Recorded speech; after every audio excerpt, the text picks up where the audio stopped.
World's biggest astrology community in Tamil. Online Astro TV, வாழ்வின் வெளிச்சம். Online astro டிவியை கண்டு மகிழுங்கள். அடுத்ததாக நிறைய வகுப்புகள், நிறைய நேரடி வகுப்புகள், அதே போல் பார்த்திங்கன்னா தர்மசாஸ்தாவுக்கும் ஐயா ஒரு உலகியல் ஜோதிட ஒரு வகுப்பு போன வருஷம் எடுத்து கொடுத்துருக்கார்.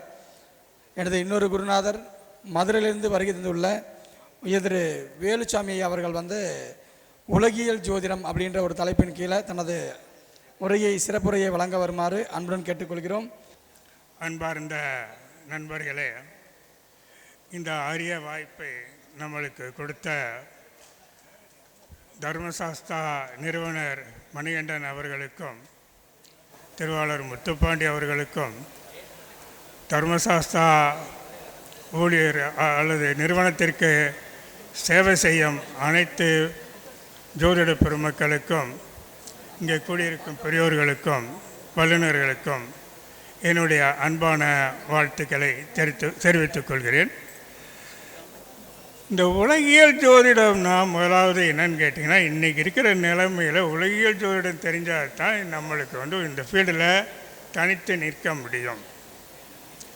உலகியல் ஜோதிடம் அப்படின்னாக்கா என்னன்னு கேட்டிங்கனாக்கா, முதலாவது இதை அறிமுகப்படுத்தினது வராகமிகிரர் அவருடைய காலத்தில் தான் இந்த உலகியல் ஜோதிடம் அறிமுகமானது. அவர் தன்னுடைய உலகியல் ஞானத்தினால் முதல் 10 வருஷம்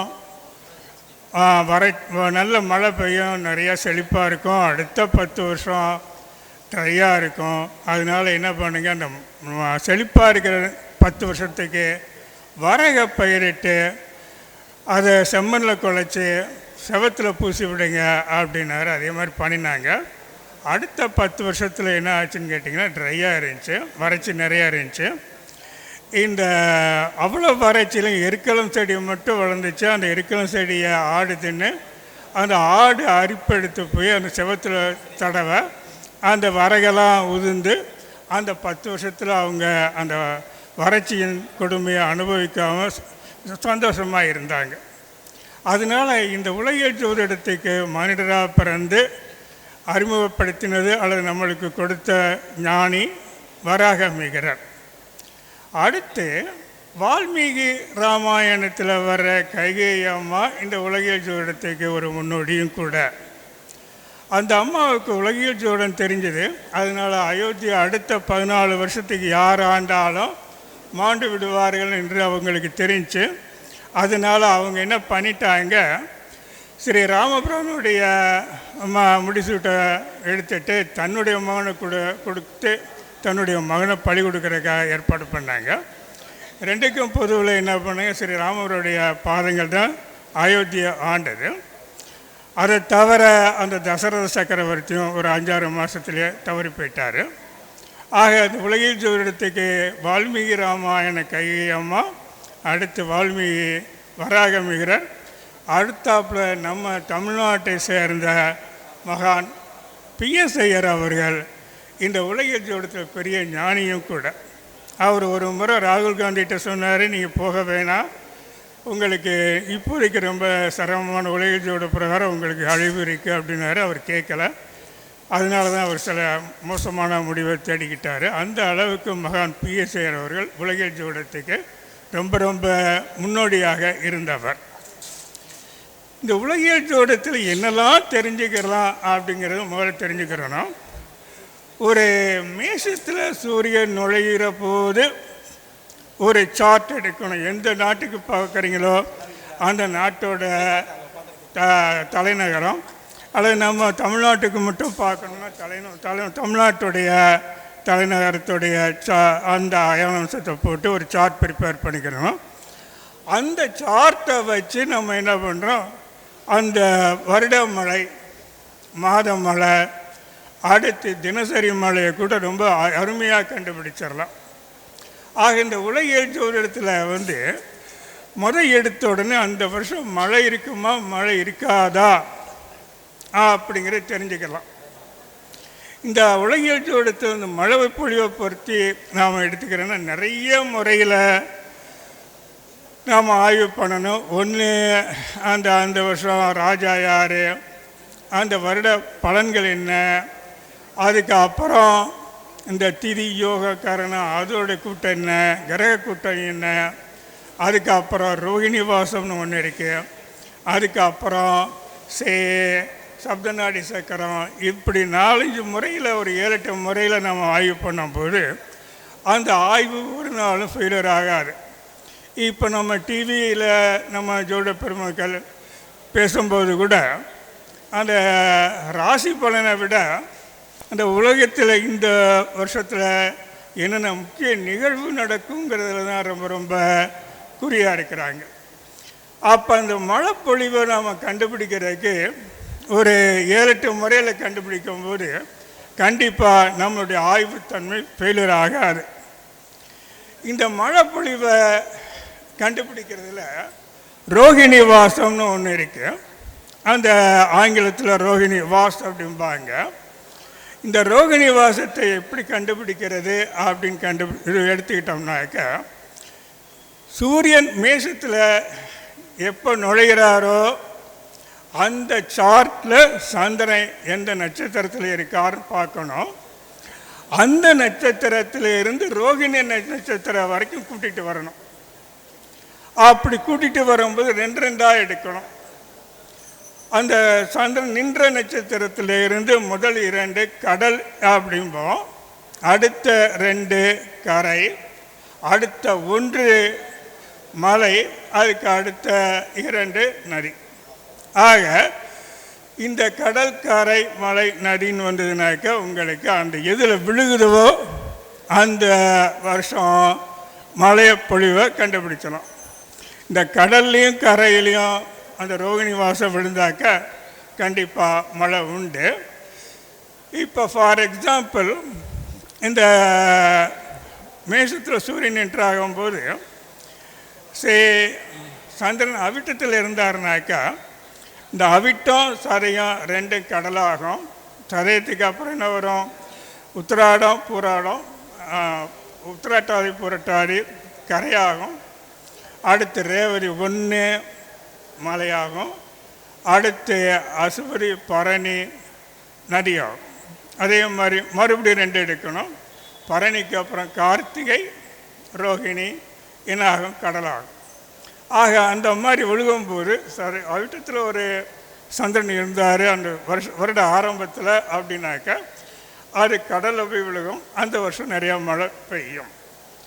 இப்போ நாம் இந்த அடுத்து வரப்போகிற பிரபவ வருஷத்தில் நாம் எடுத்துக்கிறோம். இந்த ரோகிணி வாசம் கண்டுபிடிக்கும் போது அபிஜித் நட்சத்திரத்தை சேர்த்துக்கிறணும். அப்போ 28 நட்சத்திரங்களை எடுத்துக்கிறணும். இந்த வருஷம் கொஞ்சம் நல்லா நோட் பண்ணிக்கோங்க. சூரியன்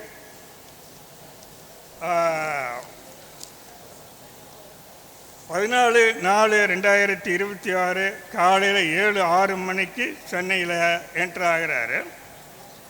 அந்த நேரம் சந்திரன் சதயம் 3 இருக்கார். சதயம் 3 இருந்தால் என்ன வரும், சதயமும் புரட்டாதியும் கடலாக வரும். அடுத்து வர 2 நட்சத்திரம் உத்திரட்டாதியும் ரேவதியும் கரையாக மாறும். அடுத்து 1 நட்சத்திரம் அசுபதி மலையாக வரும். அடுத்து பரணியும் கார்த்திகையும் சந்திரனாக வரும். அடுத்து மிருகசீரிடம் ரோகிணி மிருகசீரிடம் கடலாக மாறும். ஆக வரப்போகிற பிராபவ வருடத்தில் ரோகிணி வாசம் கடலில் விழுகுது. அப்படி கடலில் விழுகிறதுனால வர பிராபவ வருடத்தில் நிறைய மழை பெய்யும். கண்டிப்பாக நிறைய மழை உண்டு. அதே நேரத்தில் பங்குனி மாதத்தில் சில கிரக அமைவுனால் ஒரு புயல் வெள்ளமும் வர்றதுக்கான ஒரு வாய்ப்பு இருக்குது. இது கடந்த 3 ஆண்டுகளுக்கு முன்னாடியே தொடர்ந்து நம்முடைய தமிழக அரசுக்கு நான் ஒரு 6 மாதத்துக்கு முன்னாடியே அவங்களுக்கு அனுப்பிச்சிட்டேன். பின்னாடி அவங்க நேரடியாக எனக்கு அக்னாலஜ்மெண்ட் கொடுக்கலைன்னா கூட அந்த எந்தெந்த இடங்களில் சொன்னமோ அந்தந்த இடங்களெல்லாம் அவங்க ஓரளவுக்கு செக்யூரிட்டியாக இருக்கிறாங்க. அதனால் ஓரளவுக்கு ஒரு அழிவோ அல்லது ஒரு பாதகமான நிலையோ அல்லது ஒரு சுபிட்சமான நிலையோ இந்த உலகியல் ஜோதிடத்தை பொதுமக்களுக்கு அல்லது ஒரு நாட்டுக்கு அட்வான்ஸாக எடுத்து சொல்லிடலாம். சில அமைவுகளை எடுத்துக்கிட்டிங்கனாக்க அந்த புயல் வருவதற்கான கிரக அமைகள் நிறைய நம்ம உலகியல் ஜோதிடத்தில் இருக்குது. அப்படி வரும்போது அந்த சுக்கிரனுக்கு முன்னாடி குரு சூரியன் புதன் 3 பேர் முன்னாடி இருந்தாங்கன்னா அந்த மாதத்தில் கண்டிப்பாக புயல் விழும். இது 100% சரியாக வரும். சரி, ஒரு பக்கம் இந்த மழை பொழிவை பார்க்குறோம். இந்த மழை பொழிவை பார்க்குறதுக்கு சப்தநாடி சக்கரம்னு ஒன்று இருக்குது. அது மகான் பிஎஸ்ஐயர் கொடுத்தது. இந்த சப்தநாடி சக்கரமும் ஒரு சீதோஷ நிலையை கொடுக்கறதுக்கு நிறையா வாய்ப்பு இருக்குது. அதனால் ஒரு வருடம் பலனை முன்னாடியே நம்ம தெரிஞ்சுக்கிறதுக்கு உலகியல் ஜோதிடம் ரொம்ப ரொம்ப ரொம்ப முக்கியம் வாய்ந்தது. இந்த மழைப்பொழிவை கண்டுபிடிக்கிறதுக்கு இன்னொரு விதமாக சொல்கிறது, தினசரி மேலே ஆண் நட்சத்திரம், பெண் நட்சத்திரம், பாலினம், இப்படி நிறைய ஒரு 8-9 ஆங்கிளில் நம்ம ஆய்வு பண்ணால் தான் அந்த வருட மழையை நம்ம கண்டுபிடிக்கிறதுக்கு ரொம்ப ரொம்ப ஈஸியாக இருக்கும். நம்முடைய ஆய்வு ஒருபோதும் வீண் போகாது. அடுத்ததாக இந்த கிரகணங்கள். இந்த கிரகணங்கள் ரொம்ப நம்ம சாதாரணமாக சூரிய கிரகணையும் சந்திர கிரகணத்தையும் சாதாரணமாக நினைக்கிறோம். சூரிய கிரகணம் ஏற்பட்டுச்சுனாக்க அது நாடாள்பவர்களை அதிகம் பாதிக்கும். இந்த சூரிய கிரகணம் 24 ஒன்று ஏற்பட்டது மீனத்தில்.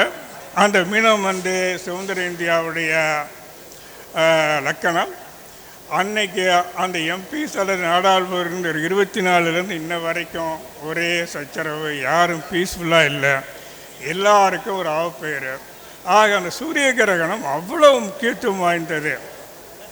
இந்த சூரிய கிரகணம் எவ்வளோ நாளைக்கு இருக்குன்னு கேட்டிங்கன்னா, அந்த கிரகணம் ஆரம்பித்ததுலேருந்து விலகிறது வரைக்கும் எவ்வளவு நேரம் இருக்கோ அந்த நேரத்தை பொறுத்து அது தாக்கம் இருக்கும். ஒரு சூரிய கிரகணம் ஒரு 5 மணி நேரம் ஒரு 7 நிமிஷம் இருந்ததுனாக்க 5 மாதங்கள் 7 நாட்கள் அந்த சூரிய கிரகணம் ஏற்படுவதற்கு முன்னாடியும் வரும், பின்னாடியும் வரும். அந்த அளவுக்கு அந்த சூரிய கிரகணத்துடைய தாக்கம் அரசியல்வாதிகளை தாக்கும். நாம் சாதாரணமாக இந்த சூரிய கிரகணத்தை நினைக்கிறோம். ஆனால் அந்த சூரிய கிரகணத்துடைய எஃபெக்ட் இந்த நாடாள்பவர்களே அவ்வளோ தூரம் அல்லது நாட்டின் சீரமைப்பை ரொம்பவும் பாழ்படுத்தும். சரி, சந்திர கிரகணம் என்ன பண்ணும் அப்படின்னு கேட்டிங்கனாக்கா, கண்டிப்பாக இது பொதுமக்களை பாதிக்கும். ஒரு சந்திர கிரகணம் ஏற்பட்டுச்சுனாக்கா கண்டிப்பாக அது பொதுமக்களை பாதிக்கும். 2020 ஏற்பட்ட ஒரு சந்திர கிரகணம் தான் COVID-19க்கு முக்கிய காரணம். இதே மாதிரி தான் இந்த சந்திர கிரகணமும் எப்போ பொதுமக்களை தாக்கும் அப்படின்னாக்கா, அந்த சந்திர கிரகணம் ஆரம்பிக்கையிலேருந்து முடிவு பெற வரைக்கும் அந்த மணியெல்லாம் மாதமாக எடுத்துக்கிறணும், நாட்களெல்லாம் நாளாக எடுத்துக்கிறணும். அந்த சந்திர கிரகணம் ஏற்படுறதுக்கு முன்னையும் பின்னையும் அதனுடைய தாக்கம் நிறையா இருக்கும். ஆக அந்த சூரிய கிரகணம் சந்திர கிரகணம் ரொம்ப ரொம்ப முக்கியத்துவம் வாய்ந்தது. அதுலேயும் எஸ்பெஷலி இந்த சூரிய கிரகணம் ஏற்பட்ட நிலையில் ஆய்வு பண்ணினோம்னா, ஒரு நாட்டில் அல்லது உலகத்தில் எந்த இடத்துல பூகம்பம் அல்லது நிலநடுக்கம் ஏற்படும் என்பதை கூட மிக தெளிவாக எடுத்துக்கொள்ளலாம். ரொம்ப ரொம்ப ஈஸியாக ஒரு 1 இயர் ஆர் 2 இயர்ஸுக்கு முன்னாடி எடுத்துக்கலாம். அந்த அளவுக்கு இந்த உலகியல் ஜோதிடம் ரொம்ப ரொம்ப முக்கியத்துவம் வாய்ந்தது. ஒரு சூரிய கிரகணம் அடுத்து சந்திர கிரகணம் அடுத்தடுத்து ஏற்பட்டதுனாக்கா அந்த அழிவு ரொம்ப பேரழிவாக இருக்கும். அது அதை விட ரொம்ப ரொம்ப முக்கியம். அதனால் இந்த சூரிய கிரகணம் சந்திர கிரகணத்துடைய தாக்கம் எப்போதுமே மானிடர்களுக்கும் சரி அரசாள்பவர்களுக்கும் சரி ரொம்ப ரொம்ப ஒரு சிரமத்தை கொடுக்கக்கூடிய ஒன்று. அடுத்ததாக இப்போ ஒரு 41 பேர் தவறி போயிட்டாங்க ஒரு அரசியல் மீட்டிங்கில். ஆனால் அதுக்கு முன்னாடி இருந்த அந்த அமாவாசை எடுத்து ஆய்வு பண்ணாக்க பொதுமக்களுக்கு அழிவுனே வரும். அந்த பாவக்காரகத்துவம் அடுத்து கிரகக்காரகத்துவம் சேர்ந்து ஆய்வு பண்ணும்போது அந்தந்த மாதத்தில் என்னென்ன நடக்குங்கிறத கூட ஈஸியாக கண்டுபிடிச்சலாம். இதுக்கு பேர் சூரிய வீதி. ஆக இந்த சூரிய கிரகணம் அல்லது ஏற்படுறது ஒன்று அரசர்களுக்கு பாதிப்பு, பூகம்பம் நிலம் நடுக்கம் ஏற்படுறதுக்கு வாய்ப்பு அதிகமாக இருக்குது. அதுக்கடுத்து இந்த பொதுமக்களுக்கும் அல்லது ஒரு பெரிய ஆக்சிடெண்ட் நடப்பதற்கு கூட ரொம்ப ரொம்ப வாய்ப்பு இருக்கிறது. சில நேரங்களில் இந்த சூரிய கிரகணம் அந்த ஏர்கிராஃப்ட்டு அல்லது ட்ரெயின் ஆக்சிடெண்ட்டு இதுக்கு கூட முக்கியத்துவம் வாய்ந்ததாக இருக்கிறது. ஆக ஒரு சூரிய கிரகணம் சந்திர கிரகணத்தை பற்றி நம்ம தெளிவாக தெரிஞ்சனோம்னா ரொம்ப ரொம்ப ஒரு தனித்தன்மை நம்மளுக்கு கிடைக்கும். அடுத்ததாக இந்த கிரகணத்தை விட்டுட்டோம்னாக்க விலைவாசி இன்றைக்கி கேட்குற விவசாயி இந்த மாதம் நான் மஞ்சள் அறுத்தா அல்லது மஞ்சள் கொண்டு போனால் விலை வருமா? அப்போ அந்த விலை அல்லது ஒரு தங்கம் வாங்கணும் அல்லது ஷேர் மார்க்கெட்டில் இன்வெஸ்ட் பண்ணணும் அப்படிங்கும்போது இந்த விலைவாசி ஏற்ற இறக்கத்தை தெளிவாக எடுத்து கொடுக்குற ஒரு கிரகம் ஒன்று இந்த உலகியல் ஜோதிடம். மிக மிக தெளிவாக உலகியல் ஜோதிட பிரகாரம் நாம் எடுத்துக்கொள்ளலாம். அந்த கிரக அமைவு கோச்சாரம் இதுகளை வைத்து இது விலை ஏறும் இல்லை விலை இறங்குங்கிறது ரொம்ப தெளிவாக கண்டுபிடிச்சலாம். 100% மிக சரியாக வரும். இந்த விலையேற்றத்தை கண்டுபிடிக்கிறதுக்கு இன்னொரு மகான் ஒரு வல்லுனர் அவர் ஒரு சிஸ்டம் கண்டுபிடிச்சிருக்காரு துருவபங்கம்னு. அந்த துருவபங்கத்து மூலமாக 2 நிமிஷம் அல்லது 3 நிமிஷத்தில் ஒன்று விலைவாசி ஏறும். ஒரு குறிப்பிட்ட நாள் குறிப்பிட்ட மாதத்தில் தெளிவாக நம்ம கண்டுபிடிச்சோம் விலைவாசி ஏற்ற இறக்கத்தை.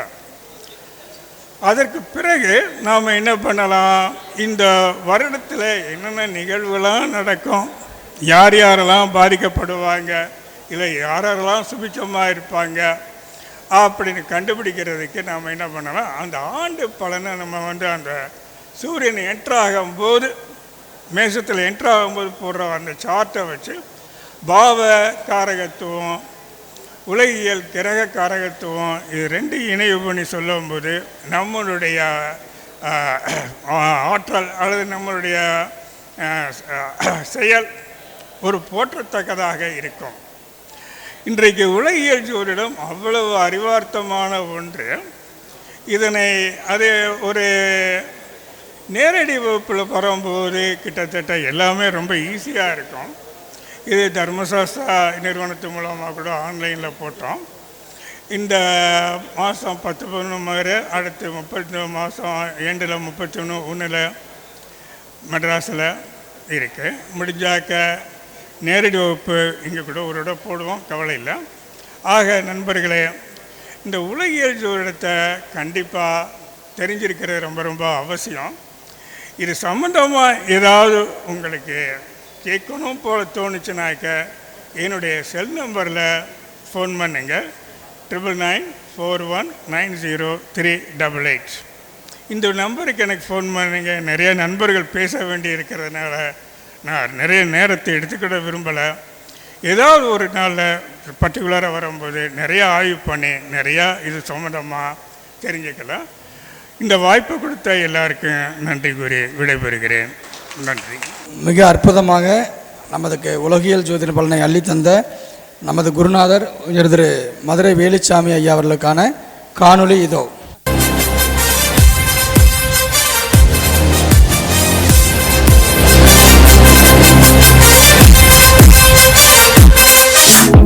உலக ஜோதிடம் கற்ற கந்த பெருமானே, விருகு நந்தி நாடியின் பிரகலாதனே, வில்லுக்கு விஜயன் என்பதை போல் ஜோதிடத்தில் உங்களின் வாக்கு சித்தி சொல்லுக்கு மன்னன் மதுரை வேலுச்சாமி நீங்கள்தான்.